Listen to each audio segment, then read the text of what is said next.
Hello, હું ચંદ્રિકા રાજપૂત શ્રી ગોપીનાથ કિચનમાં આપનું સ્વાગત કરું છું. આજે આપણે બનાવીશું આઈસ્ક્રીમ પ્રીમિક્સ પાવડરમાંથી આઈસ્ક્રીમ.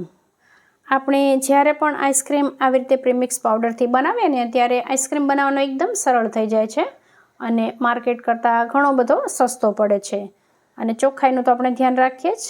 તો ચાલો આપણે પ્રીમિક્સ પાવડરથી આઈસ્ક્રીમ બનાવવાનું શરૂ કરીએ. માર્કેટમાં અલગ અલગ કંપનીના આવી રીતે અલગ અલગ ફ્લેવરના આઈસ્ક્રીમ પ્રીમિક્સના પેકેટ મળતા હોય છે. અહીંયા મેં ટિંગલ કંપનીનું કાજુ દ્રાક્ષ ફ્લેવરનું આઈસ્ક્રીમ બનાવવા માટેનું પેકેટ લીધું છે. હવે આ પેકેટ ઉપર જ બધું લખીને આપ્યું હોય છે કે આપણે આઈસ્ક્રીમ કેવી રીતે બનાવવો. હવે અહીંયા 500 ml ફૂલ ફેટવાળું દૂધ આવે ને અમૂલ ગોલ્ડ, એનું મેં એક પાઉચ લઈ લીધું છે. અને આપણે જેમાં પણ આ દૂધ ઉકાળવાનું હોય ને એ વાસણને આપણે પહેલાં પાણીવાળું કરી લેવાનું, જેથી કરીને દૂધ તળિયે ચોંટે નહીં. તો અહીંયા એક તપેલી મેં પાણીવાળી કરી લીધી છે અને એમાં હું આ અમૂલ ગોલ્ડનું એક પેકેટ દૂધ પૂરેપૂરું લઈ લઈશ અને આને ઉકાળવા માટે ગેસ પર રાખી દઈશું. ગેસની ફ્લેમ થોડી વાર માટે આપણે હાઈ રાખીશું, ત્યાર પછી આપણે મીડિયમ ફ્લેમ કરી દઈશું. હવે જે પેકેટ છે એ પેકેટમાંથી આપણે જે અંદર પાવડરનું પાઉચ છે એને બહાર કાઢીશું. અહીંયા મેં કાજુ દ્રાક્ષ ફ્લેવર લીધું છે, પણ તમને જે ફ્લેવર ગમતી હોય એ ફ્લેવરનું પેકેટ તમારે લાવવાનું. અને આમાં આપણે કાજુ બદામના ટુકડા કરી, કાજુ બદામ દ્રાક્ષ એના ટુકડા કરીને ઉમેરવા હોય તો એ પણ અત્યારે ઉકાળતી વખતે ઉમેરી દેવાના, જેથી કરીને થોડા સોફ્ટ થઈ જાય. હવે પાવડર ઉમેરી દીધા પછી આવી રીતે આપણે સતત હલાવતા રહેવાનું છે અને ગેસની ફ્લેમ આપણે અત્યારે મીડિયમ રાખીશું. અને આને પાવડર ઉમેર્યા પછી આપણે હલાવ્યા વગર થોડી વાર માટે પણ નથી રાખવાનું, નહીંતર આ તળિયે ચોંટી જશે. અને આને આપણે 5 મિનિટ જેટલું ઉકાળીશું. આને વધારે ઉકાળવાની જરૂર નથી રહેતી. 5 મિનિટમાં જ આ ઉકાળીને ઠંડુ થાય એટલે એકદમ ઘટ્ટ થઈ જાય છે.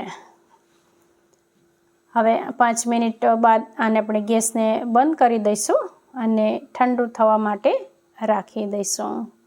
જો આપણે બહુ ઉતાવળ હોય તો કોઈ પાણી ભરેલા વાસણમાં તપેલીને રાખી દેવાની, એવી રીતે આપણે ઠંડુ કરી લેવાય. તો હવે અહીંયા આ ઉકળી ગયું છે અને એને ઠંડુ કરવા રાખી દીધું હતું અને એકદમ ઠંડુ પણ થઈ ગયું છે. તો તમે જોઈ શકો છો આની કન્સિસ્ટન્સી એકદમ ઘટ્ટ છે.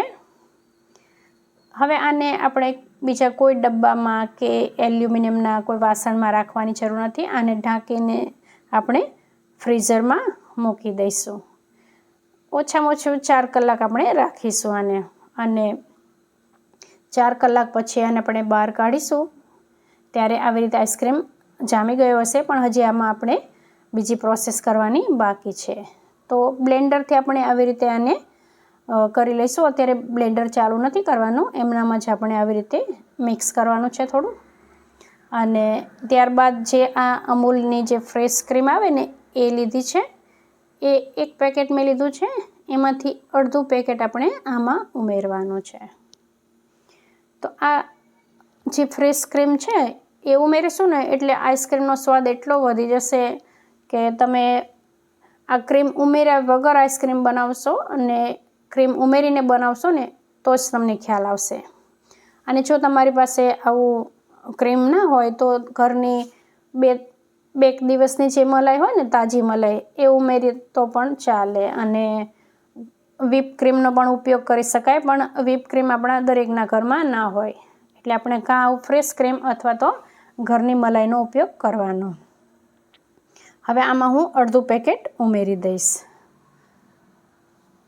અને હવે આને 8 થી 10 મિનિટ માટે બ્લેન્ડ કરી લઈશું, જેથી કરીને આમાં એર ભરાઈ જાય. તો આવી રીતે આપણે 8 થી 10 મિનિટ બ્લેન્ડ કરી અને પછી એલ્યુમિનિયમનો કોઈ ડબ્બો કે તપેલી હોય એમાં, અથવા તો પ્લાસ્ટિકના ડબ્બામાં ભરીને રાખી દેવાનું છે. અને એને સારી રીતે ઢંકાઈ જાય એવી રીતે આપણે રાખવાનું છે. આપણે તપેલીમાં ખુલ્લી તપેલી નહીં મૂકવાની, એમાં તપેલીમાં મૂક્યો હોય તો એમાં પણ સારી રીતે ઢાંકી દેવાનું, અને ડબ્બો હોય તો એવી રીતે ડબ્બામાં પણ ઢાંકીને મૂકી શકાય. તો અહીંયા મિશ્રણ મારું આ તૈયાર થઈ ગયું છે. એને હું આવી રીતે પ્લાસ્ટિકના ડબ્બામાં ભરી અને બંધ કરીને ફ્રીઝરમાં 8થી 10 કલાક અથવા તો આખી રાત, અને જો સિંગલ ડોરનું ફ્રીજ હોય ને તો એનું આપણે પેલું રેગ્યુલેટર ફેરવી અને 7 ઉપર કરી નાખવાનું. જો 3 ઉપર કે 5 ઉપર હશે ને તો આપણો આઈસ્ક્રીમ નહીં જામે, એટલે એને 7 ઉપર કરી નાખવાનું.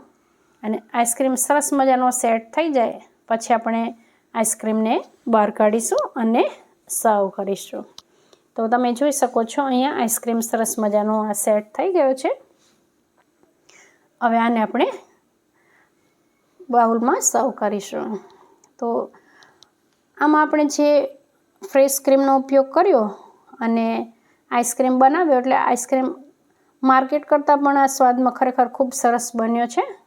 તો જો તમે ક્રીમનો ઉપયોગ કર્યા વગર બનાવતા હોય ને તો એક વખત ચોક્કસથી ક્રીમ નાખીને બનાવજો. હું પણ પહેલાં ક્રીમ નાખ્યા વગર જ આઈસ્ક્રીમ બનાવતી હતી, એ આના જેટલો મીઠો નહોતો લાગતો. તો જો તમને મારી આ આઈસ્ક્રીમ બનાવવાની રીત ગમી હોય તો વિડીયોને લાઈક કરજો, ફ્રેન્ડ્સ અને ફેમિલી સાથે શેર કરજો. ચેનલ પર નવા હોય તો સબસ્ક્રાઈબ કરવાનું ભૂલતા નહીં. ફરી મળીશું આપણે એક નવી રેસીપી સાથે.